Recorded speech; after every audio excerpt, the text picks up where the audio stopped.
Hey everyone, this is Julia with episode number 85 of the Mixology Talk podcast.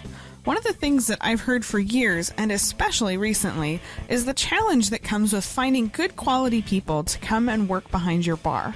And that's something I thought that we could spend a little bit of time talking about today.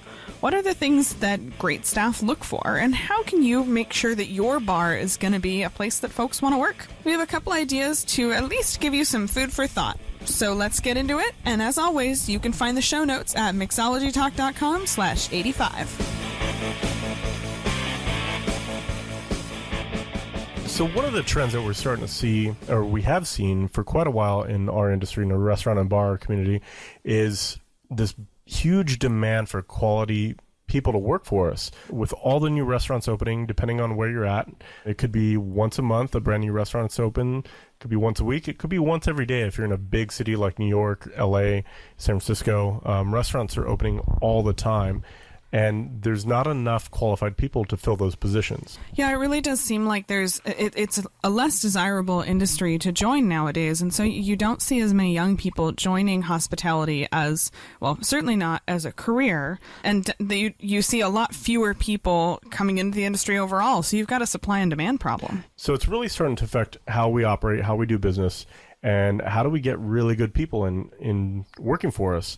So that's what we're going to be talking about today. How do we attract new people to work for us and fill those positions so that we can provide really good service for our guests and really high quality food, ingredients, and cocktails? Absolutely. I think one of the things that is probably exceptional to the San Francisco Bay Area, but in my opinion, a really interesting case study, is the challenge we see is around here is that a lot of the big tech companies have their own cafeterias. They have their own sort of hospitality arms within their company, but they offer loads of money. They offer benefits. They offer a 9-to-5 position. And so I've definitely heard of restaurateurs in the San Francisco area really struggling to hire great cooks when all the good cooks have gone to work for Google. Yeah, I remember a couple of places I've worked at, some of the sous chefs have gone to work for Facebook and Google, and it's just a big step forward as far as quality of life goes, benefits, and just pure how much money they're going to make. I heard something like $70,000 a year for a like chef. A line cook. Yeah, it's absolutely incredible, and it's hard to compete against that kind of atmosphere. If all the high quality people, rightfully so, are going to these other companies, how do you retain people? How do you get new people in? It's a big challenge. So you kind of got to get creative around it. You got to be able to foster new people and get new people into the business. And there's a lot of really interesting and fun ways you can do that for sure. Yeah, absolutely. I think that, in my opinion, it really comes down to two very key ingredients. And I would love to pretend that it's not this simple, but I think it might be. The first thing is your reputation. I think that your reputation in the industry gets around. And so if you're hiring people from the industry, you better manage your reputation. And we'll talk a little bit more of that in a minute. Secondly, money. Folks need to eat. That's right. Just, especially if you're in a big city, you're going to deal with cost of living issues, absolutely. And a big part of the decision-making factor that your potential staff is going to be taking into account is looking at what their potential income is going to be. Yeah, absolutely. And if you can get those two things right, you have a really great formula for getting new people in a business and holding on to the people that make such a big difference, to your day-to-day operations. So the first one is all about that reputation. What are people saying on the street about working for you, working for your business, and all these things? That's a really important factor because if you want really high-performing servers and front-of-the-house staff and back-of-the-house staff, your reputation really gets around very quickly in this community, as we all know. Yeah, I mean, for example, if you were to imagine a bar or a restaurant having a reputation of, they have a terrible culture, but you're just going to make buckets and buckets of money. Well, that's really powerful information if somebody is looking for a job. And guess what? If somebody is looking for a job and they see an opening, they're going to ask around. They're going to ask their friends and folks in the industry to see what it's like to work there. Yeah, absolutely. And, very quickly, restaurants, especially new ones, they start to fall into a really specific kind of like almost a pigeonhole. Where this restaurant? Is it a turn and burn restaurant? Is it casual dining? Like, how do they treat people when you come to work there? And that stuff just goes like wildfire through the community. And it's hard to change, but it can be done. Yeah, absolutely. It can definitely be done. But it's something that, as an operator, we should definitely be considerate of and pay attention to and manage that as much as possible. So when you're looking at your reputation, things to consider are certainly culture. Absolutely. I think culture is really, and that's its own podcast episode. We won't Right. dig too much into culture today, but key things to think about are career progression. Do folks feel like they're going to go somewhere if they start working for you, or are they going to be able to move up? Are they going to be able to grow and learn? Other things to consider are things like feedback. Something I have heard so many times is that a place is great in a whole bunch of ways, but they are just not receptive to feedback of the staff. Yeah, and which is really interesting to me because they're the people that are coming into contact most with the customers, and for not having that channel, that feedback loop open, and more importantly to listen, it could really help the business. And not only that, but if people give you feedback and you don't listen, that's going to really affect the culture as well, right? Huge missed opportunity. Absolutely. I think it's a great way to, frankly, improve things for the staff, improve things for the customer. But to your point, by rejecting feedback, you're saying something about the kind of manager you are and the kind of establishment that you are. Right. And I mean, everything that we're going to be talking about is balance. If somebody says, hey, I got some really great idea, we're going to do Monday Night Wings and you're you're a real nice fine dining restaurant, that doesn't really align with the concept. But there's a way to be receptive to that and constructive in the way that you say no. Of course, absolutely. Back to the culture. Don't be a rude jerk about it. Yeah, exactly. Be considerate and try to channel that creativity into a really positive way. And that's one of the hardest jobs as a manager, is really defining and kind of managing that culture, and even more important as an owner too. And I think a real key piece of that is the vision of the restaurant. If your staff can really understand what is the vision of the place beyond just making money, then first of all, they're going to give you way more useful feedback. And secondly, folks who are walking in the door are going to be able to really understand what you're about on a deeper level. And I think that it's more likely that you're going to be able to attract somebody who's going to stick around long term if they really understand what you're all about. Yeah, and let's not kid ourselves. All that is great, but if their staff's not making money, then you're going to lose people left and right also. So the ability for them to make money is really, really important as well. Exactly. I think it goes hand in hand with your reputation. I think that if you have a extremely compelling, amazing culture that people absolutely love working for you, but they cannot pay their mortgage, they cannot go home and pay their rent, there's just not, it's a matter of time. Right. Yeah. It's people are probably already looking if that's the case. So, giving them the ability to make really good money and pay their bills and take care of all their needs is really, really important. So for me, when I was out there looking for a new job, I would always, ask other people, because everybody knows somebody else that works in a restaurant you want to go into. So to say, hey, I'm thinking about applying here. Have you heard of anything? And usually people have heard.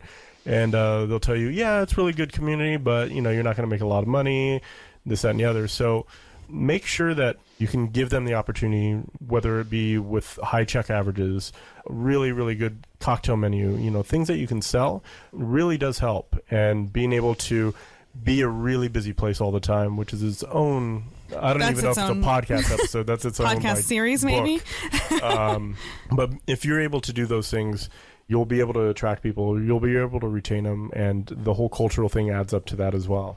Now, what if you don't know your reputation? Let's say I'm the GM of a bar and I don't know what my reputation is on the street. What's a good way for me to find that out in a way where I can get an honest answer? Yeah, you could just go to a bar that you don't really know anybody at, and you could pretend you're looking for a job, kind of, or you could just ask your staff if you have a really good relationship with your staff. Find a couple people that are bought in. They kind of, you have an open channel communication. Just ask them. Hey, it goes back to that feedback loop. Kind of, and it gives them a way to communicate with you, and kind of being able to talk about things, I think, is really, really positive and powerful. I feel like you should probably ask somebody who doesn't work for you, though. Otherwise, you may think you have you may think you have really good communication with your staff, but in actuality, you don't. And the only way you're going to find that out is by asking somebody who's able to communicate with you. It's a bit of a catch-22. Right. Yeah, absolutely. You could always look for the symptoms, too. Like if you put a want ad out and you're not attracting a lot of high-quality people, you probably don't have the best reputation.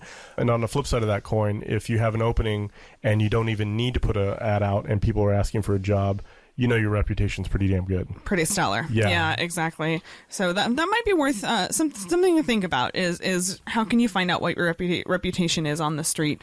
I like the idea of wandering into a random bar, though. I like that could be a little bit like Groucho Marx glasses, kind of sketchy I like it. a little bit. I like fake mustache. Yeah. I can never pull off the fake mustache. People see right through it. But, I'm sure a lot of people have more creative ways about figuring that out. But I think those are some of the signs that you can look to. I know quite a few places where if somebody leaves, then there's a line of people out there trying to get their, in the door. I can think of probably a handful of them right off the bat. And what are the reputations of those places? Like, you're going to make a ton of money. Nobody ever leaves. Like that kind of thing. It's just career oriented, so entrenched in there, and to get a job there, you kind of have to wait for somebody to either retire or something else happen. Because good luck getting a job there.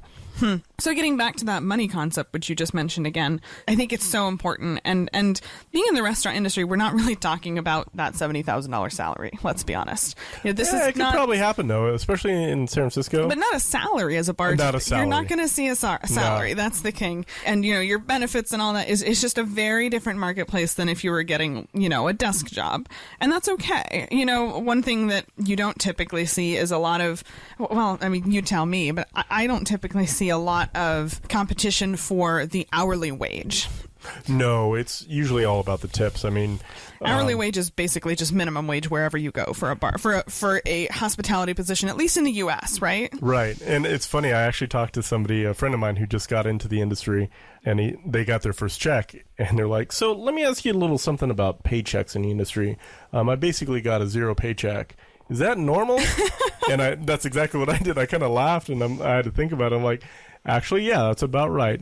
Almost 100% of your money is coming from your tips, and your payroll, your paycheck is essentially going to pay for your taxes. Right. So that's pretty normal. Exactly. If you declare your tips, which is its own topic, we highly recommend you declare your tips.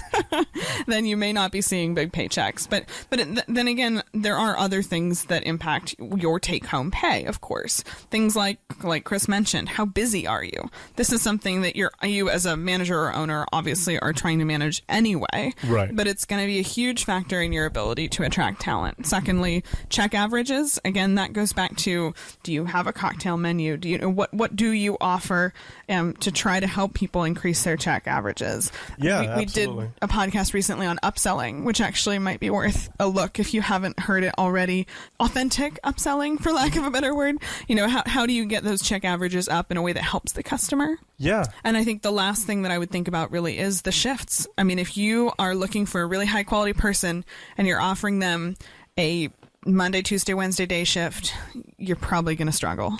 Right. And so this brings up kind of the next topic is, how do you find people for those kinds of shifts? Because anybody with a ton of experience, with a lot of knowledge about the industry, they're going to look at that position and say, yeah, right, I can make like $10 on that shift or whatever. I'm going to fill a lot of iced teas and Cokes and Rob Roy's and stuff, or Roy Rogers or whatever the hell that cocktail name. Rob Roy, I don't know that one. Rob Roy's kind of like a Manhattan, but yeah, you're going to be doing a lot of non-alcoholic drinks. So how do you fill that position? I think that's a really good question, and you're going to have to be flexible on that. You have to going to be looking for somebody that probably doesn't have a ton of experience. You're going to have to spend some time with them. You're going to have to train them, and this is a really good thing. This is where getting people into your business and into the restaurant business could really be advantageous for you. I have a couple people that you're working on, kind of like hospitality 101, restaurant 101, teach them the ropes, that you're investing in them, and hopefully they're going to stick around for a little longer. Right. While they are not going to be cash cow shifts, they are going to be a good opportunity to train, because it's not going to be 10 deep on a Monday at 1 o'clock. Right. And it's pretty funny, like on our end through the website and all that, we actually get quite a few people, enthusiasts saying, I want to become a bartender. How do I do it? This is absolutely a perfect way to do it. Slower shifts, not a lot of busyness to really make it super strenuous, but this gives them the ability to figure out the workflow behind the bar. Learn the POS, like really get a solid idea of what it means to work in the hospitality, and then you have the ability to train them the way you want to train them, instead of all the baggage that comes with somebody that's worked in the business for 15 20 years or however long. You got a clean slate. So you can really kind of mold them and teach them your way and your philosophies much easier and quicker than probably somebody that has a ton of experience behind the bar. So speaking of sort of getting creative and looking outside of the industry itself, I think this is a really interesting topic, especially because, like we mentioned earlier, there's a little bit of a supply and demand problem. There is way more demand for hospitality talent than there is supply. And so if that's the case, I think it is important to think outside the box. Think outside of the cookie cutter candidate who has lots of similar experience behind the bar. Maybe there are really great hospitality-oriented people who aren't necessarily working in hospitality today.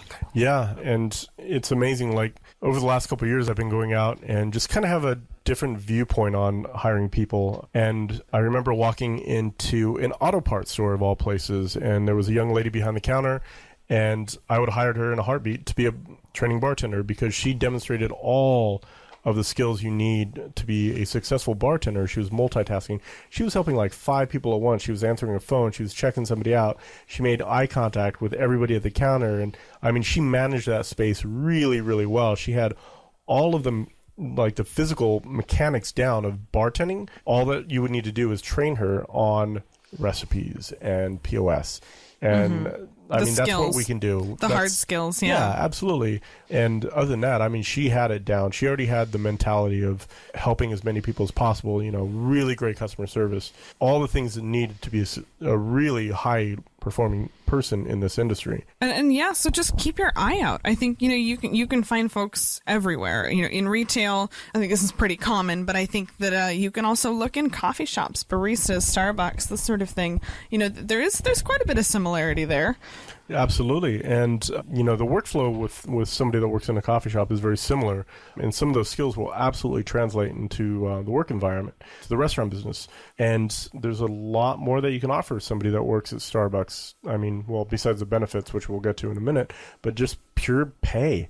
They're going to make a lot more money working for a really good restaurant than they will working at Starbucks or any other retail place. Anybody that does customer service is absolutely a place that you can look at for hiring people. Absolutely, yeah. So if you are looking to fill a position, what are some places that you can actually go ahead and get the word out? I mean, obviously there's Craigslist, but I feel like Craigslist is not the best place to go anymore. No, and it's kind of the double-edged sword of, if you advertise on Craigslist, you're going to get a lot. You're going to get the kind of person who looks for a job on Craigslist. It's usually a shotgun approach. You're going to get, people that can just email you their resume. You're probably going to get in San Francisco, I remember when I was putting out job ads, I am not kidding, I probably got over 500 emails. And that's just, how do you sift through that? So, you're going to attract people. You're going to have to spend a lot of time going through those resumes and figuring out who's going to be a good fit. And there's a lot better ways to go through this, but that is definitely an option. So what would you do? First of all, just the network that you already have is absolutely huge. People that you've worked with, people that you respect, people that take what you do very seriously in general, like even if they own their own restaurant or a bar manager that's worked with you in the past. These are absolutely people you should immediately talk to and say, hey, by the way, I'm looking for this position. If you know anybody, please send them over. That would be the first person I kind of reach out to. That makes sense. People that you come in contact every day with, I always say this, and I absolutely believe in it. Vendors, they are in every restaurant in the city. So their network is probably bigger than yours. Well, now that I think about it, I think you got one of your jobs because you asked a vendor you had a relationship with. Absolutely how I got it. And I think this is one of the biggest opportunities that a lot of people miss is building that positive relationship with vendors. And it's an absolutely great resource for hiring people as well because they hear all the gossip on the street. Sure. So they know what's going around and they can find somebody that knows that would be a good fit for your brand. I would also say Facebook. I know it's crazy, but in our industry, Facebook is huge, and there's a couple different ways you can go about this. Facebook is king. It really is. Yeah. I mean, there's a couple different ways you can go about this. If you're a member of Facebook groups, I know there's a load of bartender-oriented Facebook groups that I'm a member of, and industry associations often have their own groups or pages, like the USBG or the International Bartending Association. That would be a great place to publicize as well, and actually reaching out to those associations organizations independently as well. I know the USBG does a job board every week. Yeah, they have a job board. So that's one of the benefits you get of being a USBG member is the ability to post those kind of want ads, and to have a bigger kind of network to access for stuff like this is great. It's a great resource for that. And frankly, just using your personal Facebook network. I've seen this, it's funny because, Facebook is supposedly a personal, not a professional network, but I think in our industry, it's really crossed the line and it's truly professional. I don't know, and a lot of people who use LinkedIn within our industry. No, Facebook is king anywhere. for our business. And I'm sure there's probably a couple other social networks I haven't even heard of yet. But yeah, get the word out. Post. Let people know that that you're looking for somebody and how they can follow up with you. And I'll often see somebody in the San Francisco area who will say, hey, everyone, we're looking for a good bar back with availability XYZ. If you know anyone, tag them here or email me. Right. And this is where your reputation really comes into play. If you have a solid reputation in the community and people see that, they're absolutely going to try and help you. And it builds your network as well, So if you have that big Facebook presence and people know that, they can go there to take a look at, what's going on. It really is great. So I would definitely consider it. And last but not least, and this one really depends on where you're located and if this makes sense in your own market, but I would say to look at local colleges. Yeah, I think this is another area where you have a lot of people that are trying to enter the job market or getting trained for a better job. So this could be an absolutely great place to look for people. You have access to a lot of young people that are going through college and are looking to make some money on the side. Yeah, and if you go to the Career Center, they've already got the resources in place, and they're going to attract the kind of people who are looking for jobs. Obviously, there's a little bit of an age factor here. You're going to want to make sure that folks are actually old enough to serve. Right. But I think that shouldn't be too much of an issue, and they can let you know how they operate in that Career Center and if that's a good opportunity for you. Yeah, so there's some great areas to look into. I mean, there's all kinds of other websites for being in a restaurant business on hiring. I know InstaWork is one of them that has gained a lot of popularity recently. But there's a ton of resources out there, but just get creative around it. Look for people where, like in your day-to-day life, every single day, would this person be a good candidate for me or, anything like that. So definitely look outside and beyond Craigslist. So the last thing I wanted to mention is truly an outlier, but what about benefits?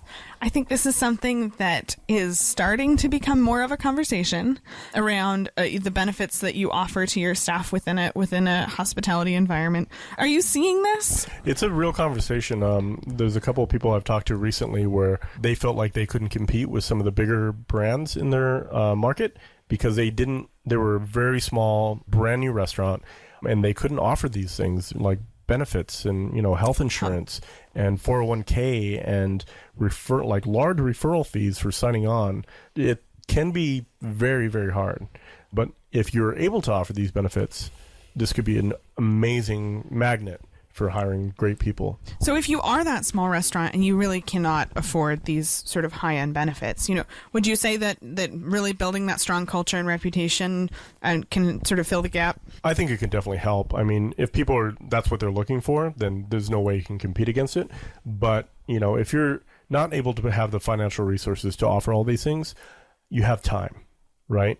You can invest time and energy in developing a really good core staff, and that is a huge benefit as well. If you're willing to educate people, if you're willing to push them along in their career and kind of open their eyes to kind of some of the other possibilities, this could be an amazing thing to do for your employees, and it just gets people excited about trying harder and putting their own effort into showing up every single day. So things like encouraging them to enter competitions like Diageo World Class or Bacardi Legacy, all these things, coaching them through that process, helping them along those ways, introducing them to people. Maybe putting in place mentorship programs. Absolutely. Yeah, absolutely. These could all be benefits that other people can't compete with. If you have a great network of top bartenders in your city, that's a huge resource that you have, and you can introduce them and do a bartender swap or, any of these things. It could be a lot of fun. And I think a lot of people are just showing up. A lot of bars and restaurants out there are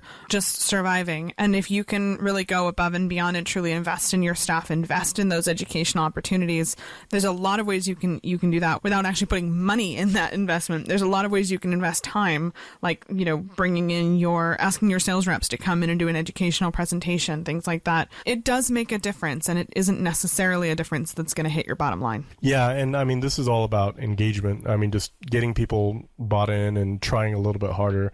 I think that is, as we keep saying, its own podcast book / master's thesis right there. Yeah, really.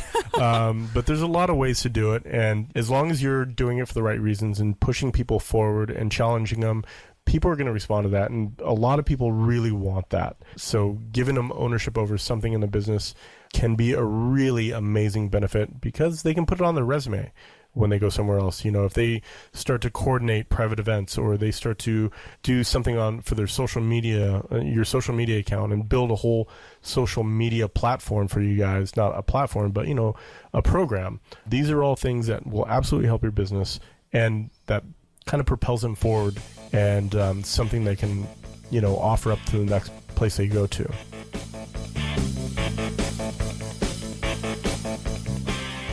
So the next time you're hiring for your bar or restaurant, I hope that this podcast will give you a few ideas and food for thought for ways that you can try to find good people despite the tight labor market. I think that really the focus here is on reputation. It's around knowing how people perceive you in the marketplace and making sure that's good. And also, of course, and just making sure that you're able to offer people the kind of income that they're going to need to live and to be able to come and work for you long term. So if you have any tips and tricks of your own, ways that you've found folks, especially if they're outside of the industry, I would love to hear your creative ideas for those job postings. Where are you looking for people? What's working for you now?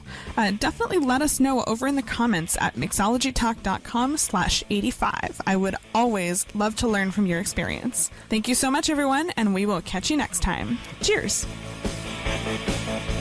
Never miss an episode by subscribing in iTunes or YouTube. And as always, check out the show notes by clicking on the right.